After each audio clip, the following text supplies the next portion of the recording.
Welcome to Kankakee Podcast, where we talk about the people and places of Kankakee County. I'm Jake LaMore, and I'm very excited about this episode, which I'm always excited. I feel like I say that every single episode, but it's the truth. I really am.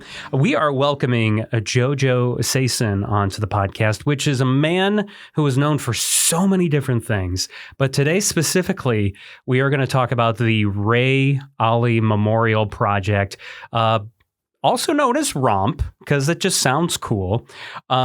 It's a memorial statue that was recently unveiled right in front of A.N. Weber Logistics in the south end of town in Kankakee on 4552.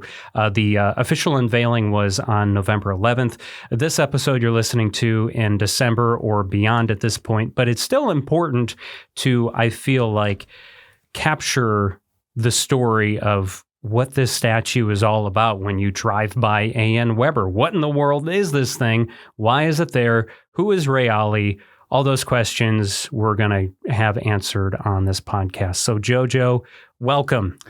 Thank you, Jake. And I'm greeting everybody in the Kankakee County as well as all over the world, because I have friends all over the world. Yeah, you are a man, like I said, known for so many different things, all the different organizations, and you own your own business as well. You're just a very well-known community leader, I feel like. Oh, thank you, Jake. Yeah, we met actually. It's been a while. I was working at the radio station, and you came in for an interview one time, and I think it actually had to do with the Michelangelo project. Yeah, probably, which is something else that once again, we could get into that. But before we get into the Ray Olley Memorial Project, just a little bit about yourself. I just want to know a little bit about you in particular. Okay, that's a mouthful for me. It is a mouthful. Yeah. So my real name is Joselito Valcos Sayson. I only hear that when my mother is angry. But I hope that's not often. Not often, but she is actually living here now in Bourbonnais. Oh, cool. Yeah. I'm originally from the Philippines. I immigrated in the USA in 1986 as a physical therapist. And from then on, I moved to Kankakee County in 1989. And move forward until I own my business. And I've taken care of literally thousands of people since 1989. And now I own my own business in Bourbonnais. I'm seeing outpatient physical therapy. Physical therapy-wise, if you ask me who Jojo Sayson is, I get easily bored, academically bored easily. And I push for that in a way because I become a motivational speaker and also a Christian apologist. So I teach especially children, the young ones, how to use their brains, how to achieve their goals. That's part of the motivational speaking. Since I've become so easily academically bored from physical therapy, I decided to go take my doctoral. I became the Philippines' first doctor of manual therapy in the world in 2003. I've traveled the world teaching physical therapists, doctors, and after about 3 decades doing that, I decided to seek a higher level, like to work with the smartest people in the world. And I can only find that in NASA. So I applied to for the astronaut corps 3 times. I wasn't selected, but they called me to become a scientist. So I've worked with them 10 years formally as a scientist, working with the astronauts of the space station. I was involved in 24 International Space Station expeditions, and I volunteered 10 years before that. From then on, I just have a foundation for children and for women, and all empowerment. It's about the use of the mind, because that's actually the main problem of the world. It's actually, we don't know that we are being somehow maybe brainwashed, indoctrinated, depending on how you would see it. And there's a way to combat that. And it's actually common sense, critical thinking. And I'm teaching that. But overall, I'm just basically a servant of Jesus Christ. I make sure that I leave the world a better place. So as an overall gist, that's what it's a little longer, but that's the shortest one I can give you. See, when I say I'm not kidding, when there's a lot of things we could talk about, that's it right there. Like, there's so many questions I have to unpack everything you just said, but We're going to have to save that for another episode. Yes, I agree with you. You are coming back. Thank you. Thank you. You're definitely coming back, and we're going to talk about all of those things that you just mentioned. But the next question I want to ask for you is, who is Ray Olley? And I know who he is, but I know people listening to this may not know. So who was Ray Olley, and when did you first meet Ray? Okay, wonderful. I'm glad you asked, because the name of the memorial is Ray Olley Memorial Project. And the first question I always get is, who is Ray Olley? Well, Ray Olley was once a 21-year-old sailor in World War II and who participated in the Battle of Leyte Gulf in 1944 with General Douglas MacArthur against the Japanese Empire.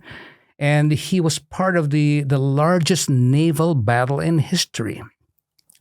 He was part of liberating the Philippines back then. And he became actually my best friend when the instant we met in 2008 because of his daughter, Kathy Olley. She thought we would be a great match because Ray Olley, not only is a veteran, he loved the Filipinos, according to Kathy.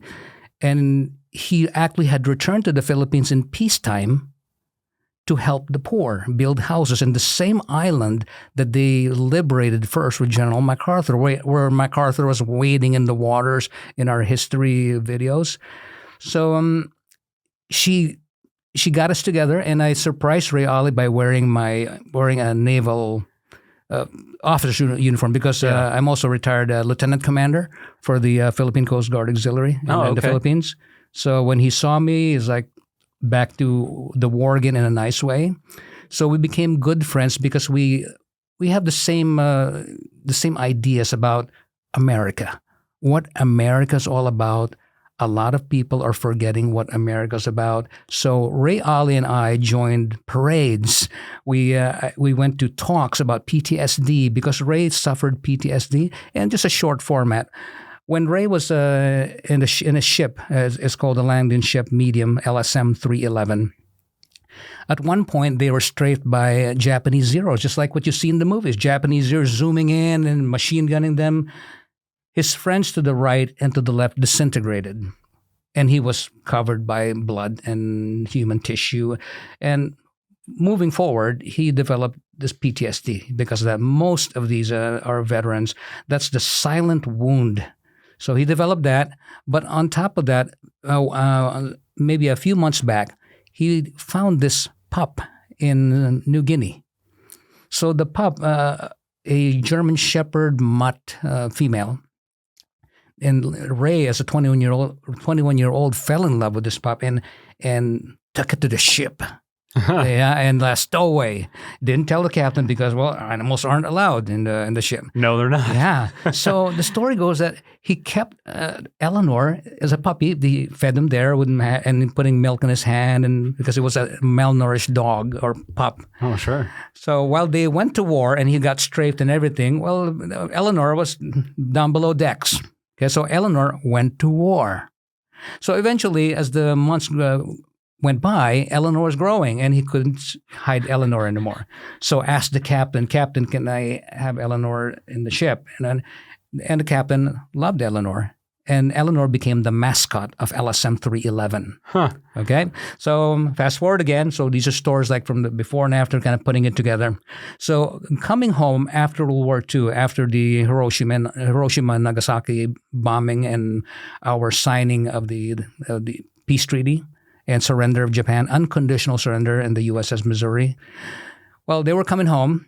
They were in the middle of the Pacific Ocean going toward port in San Diego.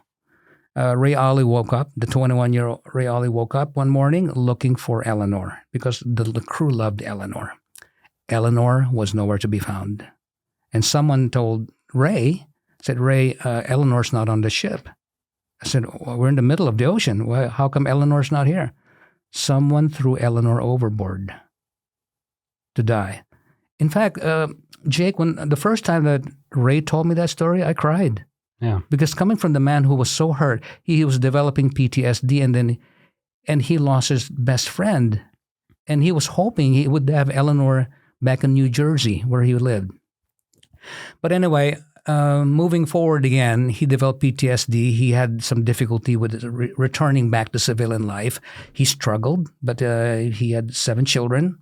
He went through, but I know that in the end, even at 97 years old, when he died, I was there beside him. Yeah, he died in 2020. Yeah, right? in 2020, for the 4th of July, Wow. 2020. And his last breath was right at around 8:30 p.m. when it was dark enough that the fireworks started blowing up in the air. It was just a godsend.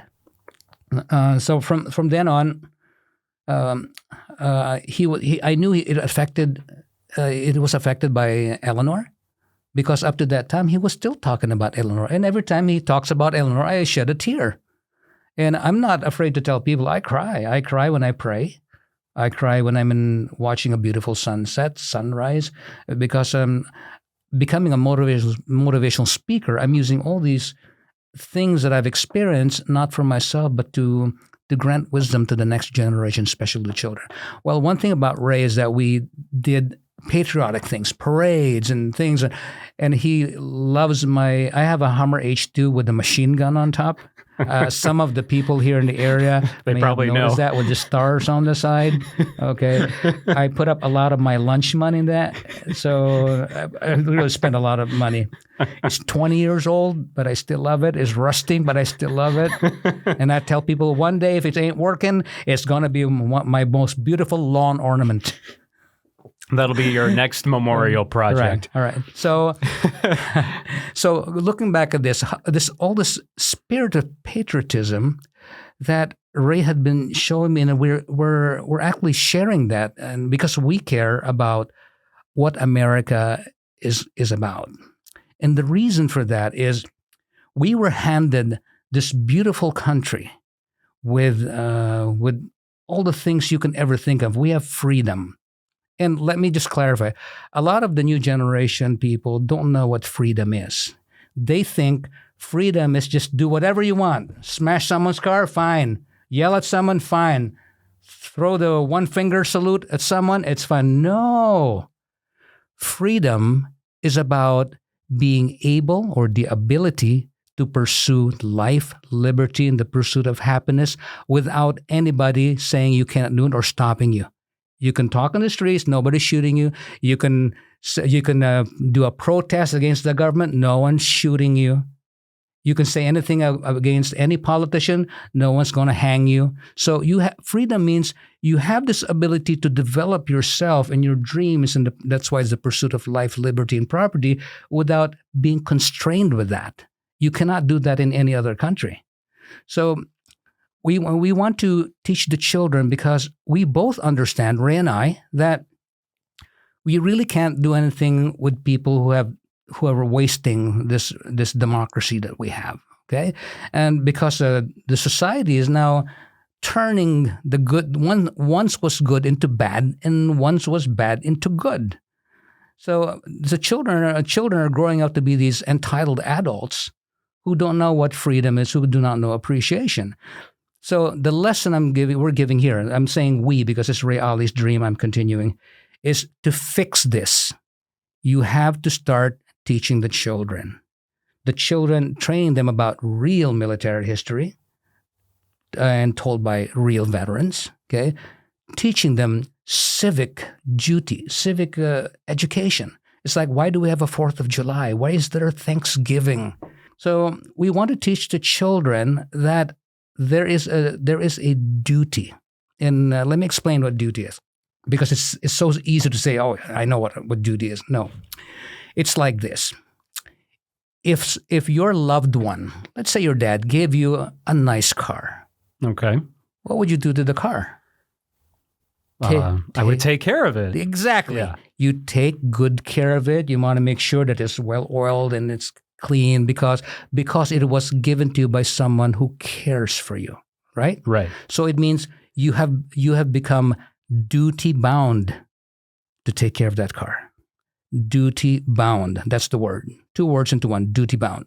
So the same thing. Our forefathers fought so hard, and the children doesn't know much about the history, real history, to to have of the form of freedom we were talking about from an oppressive European regime at that time to what became America through the Mayflower. They had to go through that, and eventually our forefathers devised this United States Constitution. It's the most brilliant thing to do to create the America that we know about. So if these forefathers and our veterans fought so hard, blood and sweat and guts, and here we are enjoying this beautiful nation, we are duty-bound as a citizen. Remember this, we are duty-bound to protect it and not to waste it or give it away. So that's the whole idea about teaching or keeping the stories alive for the children. Because if we don't, these children would not know the history, and they are bound to repeat it. And there's a saying that that if you do not know history, you're bound to repeat it. And we are kind of repeating things because we did not seek the wisdom. And to seek wisdom, you have to fear God. That's the number one rule. Everything I do is biblically based. Whether people hate it or not, yes, it's biblically based. I love Jesus Christ. I am a servant, and I'm not doing this for myself. I'm doing this because I am duty-bound, because I am familiarized.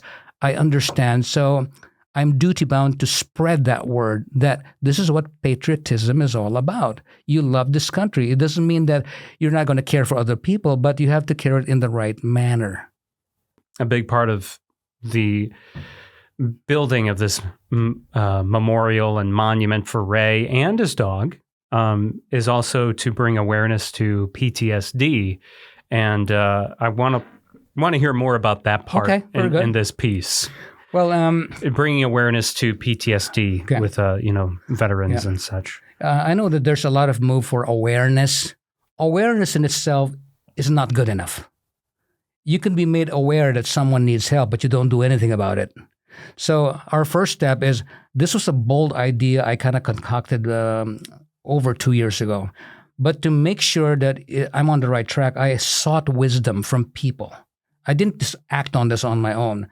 So I asked people, is this a great idea? I asked Kathy, I asked Eric Peterson of Project Headspace, a few more people, and they all agreed this is a great idea to create a memorial. Okay. So I thought, what can make a memorial different from the other memorials?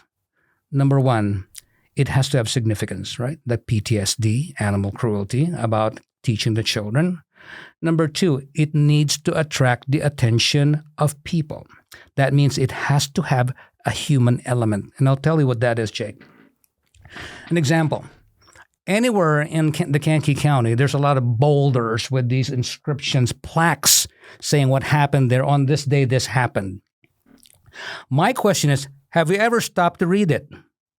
I know the answer. No. Sometimes. Yeah, right. I usually read them now. Maybe not when I was younger, but I do now. Correct. Yeah. So what was the hindrance why people don't read it? There's no human element to pull them in. It's a rock. Yeah. And then people would just steal the brass plates. Right? You know that has happened. It's happened because there's no although there's a significance in the message, the delivery process does not have a human element to pull people in. Example: in Washington D.C., there is the flag raising of Iwo Jima, and you see all these farmer boys, about 6 of them, and one of them is actually the very top one is actually an American Indian descent. Amazing history, and they had the men raising the flag, right? That's the human element. When you see something like that, you are gravitated to go there, find out what it is. So that example itself, when people ask me, why Ray Olley?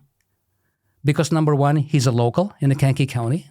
Number two, a lot of people still know him. Number three, he has a history, and he actually has a congressional gold medal that I helped get from the House of Representatives in the Philippines. I was bold enough to approach them, and they heard me. And lastly, and he became the human element. So when people pass by that, even now, people pass by that statue, and there's a dog. I know it happens. When a little boy goes to their mind, Mommy, who's that man and who's that dog? That's the human element. Then you pull them in because nobody can understand the wisdom of anything if they don't have anything to get their attention about. These are human beings. This is a life story. Yes. And I'm sure that's been a big question is, okay, this memorial is bringing awareness to PTSD and animal cruelty, but why are you pointing out just Ray Olley? Because there's more than Ray Olley that was affected by PTSD. Well, you're right, because that's one of the first barricades at why this guy.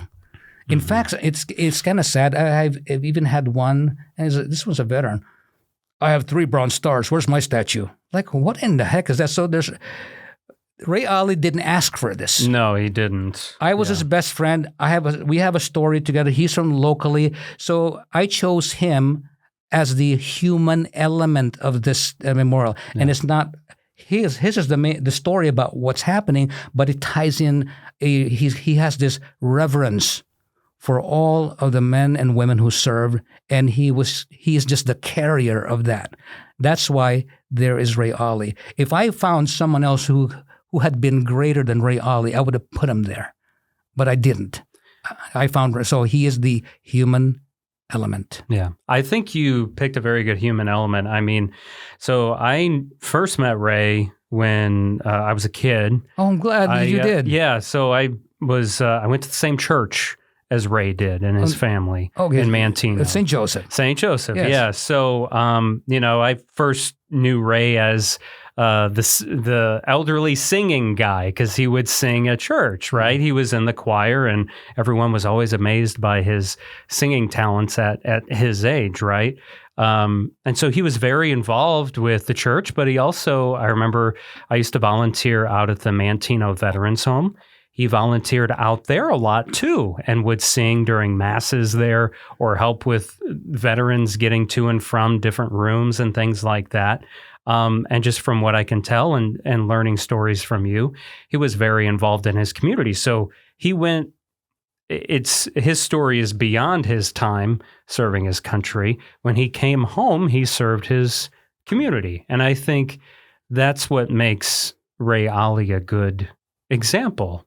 A good person to choose to memorialize and remind everyone of just someone who served their community without asking for anything in return. And I think that's another thing we can take away from you and the Ray Olley Memorial Project committee is that it's good to remember Ray and all the things we did so that we continue to do those things and serve our community without asking for anything in return. Right? I'm so glad. That's why I chose Ray Olley. And actually, you answered. You actually have met him as a child. Yeah. Oh, yeah. Yeah. And going back to the PTSD that you're asking about. Yes. So I was thinking of what can we do to make a memorial better and something different than everyone else. ABC7 had research, and they found out that we are the only memorial dedicated to PTSD. That was a surprise for me. So number one, you need to get the human element to draw people in. Then once the message is delivered about America, about the children, basically this is for the children for tomorrow because we are teaching the children to be duty bound. So not just a memorial. The difference is that just about all the memorials, once they're done and they walk away and drink and hey, great, we've done it. We're not gonna leave this memorial. We're gonna maintain it, number one. And then I spoke to Mayor Curtis because he was the mayor who actually had believed in the vision.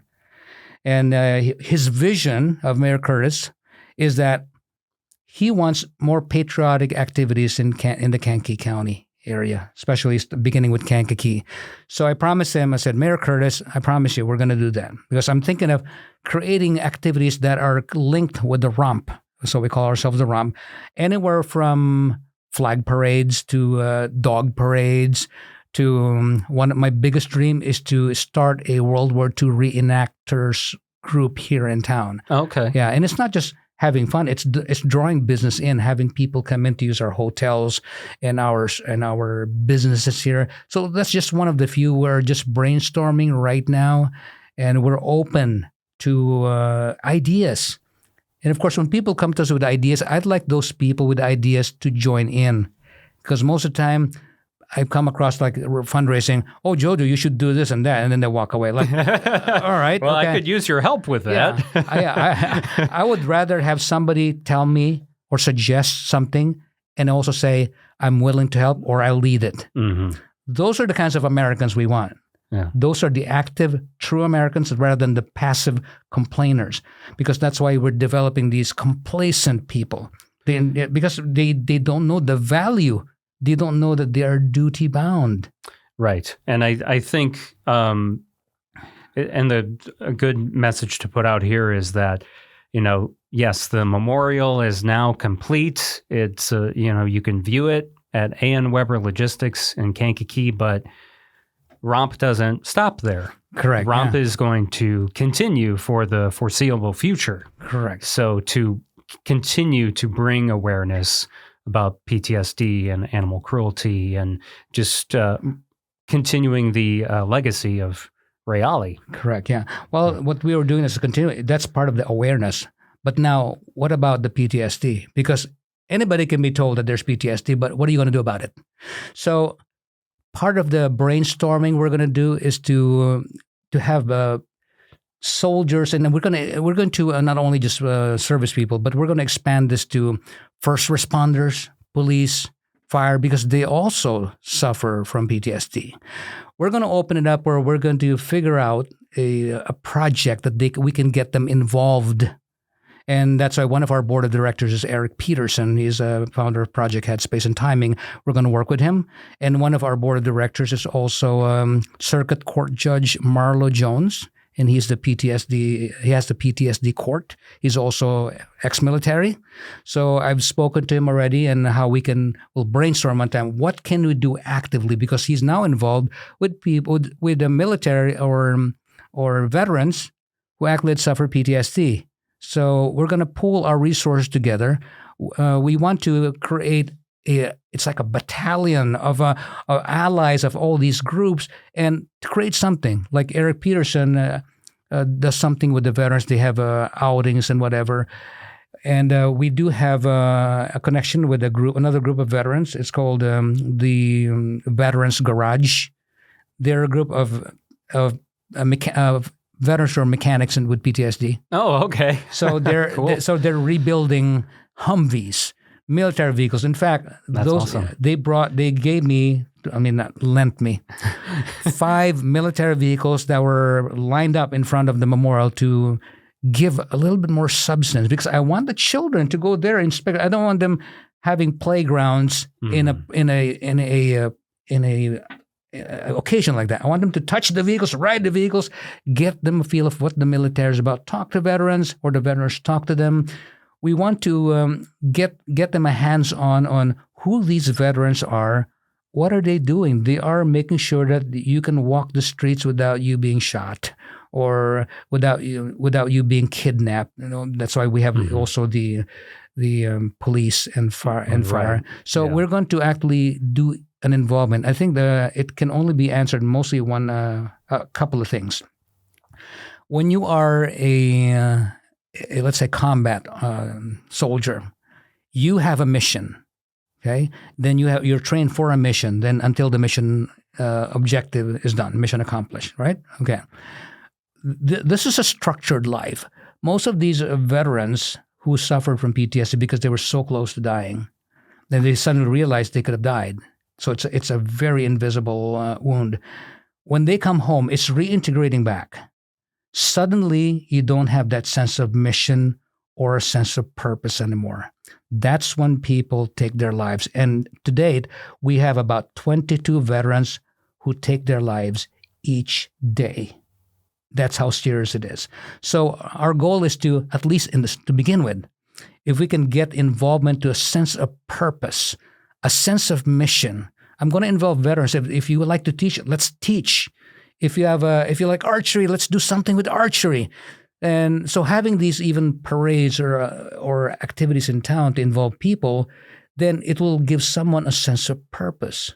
Absolutely. Right? And that's why, the study that when somebody retires, within 5 to 7 years, they're dead. You know that, right? Right. Okay. Why? Well, some say it's because they're not living with purpose. In fact, you're right. I mean, staying active is obviously very important. Yeah, active is one, but you actually nailed it. Yeah. Because when you're working, you know that you're providing for your family. You have to wake up. You got to fix yourself, and you have to. There's a routine. There's a structure. Yes. When someone takes away that structure, then you are purposeless. Anyone who takes their life away is someone who has no more purpose in what they believe. They believe nobody cares. What are they here for? Is this all there is? Of course, there's more. Well, they're still alive. And it all boils down to you need to have your faith in God back again, and then at least help other people, other veterans help you with a sense of purpose, a sense of mission. And that's what we're going to do. Even if your mission is, do you want to shine the brass statue of Ray every other month? Yeah, that's a mission as well. I mean, it may sound simple, but it is a mission. Yes. Yeah. So it's about community. It's about what America is about.